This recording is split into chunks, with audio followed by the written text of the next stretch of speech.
Bang, dengan satu mesin bawah RM250, brand daripada Dakmara, korang boleh jadikan 3-in-1 punya combo. Yang pertama korang tengok, korang boleh gunakan untuk drilling. Kita bagi kepala drill ni, okey. Korang dapat adjustable speed, adjustable torque.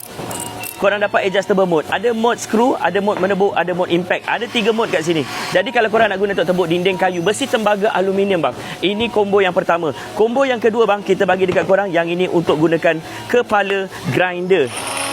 Nampak? Kepala grinder, safety dia kita bagi sekali. Abang, dengan mata sekali kita bagi. Dengan segala mak nenek, dia punya kunci semua kita bagi sekali. Kalau korang nak, korang tengok dekat beg kuning, harga bawah RM250.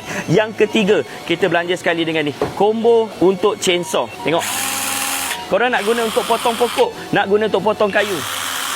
Macam 3-in-1, harga bawah RM250 lah bang. Korang beli sebiji ni harga RM300 bang, kita bagi bawah RM250. 3 mesin korang dapat.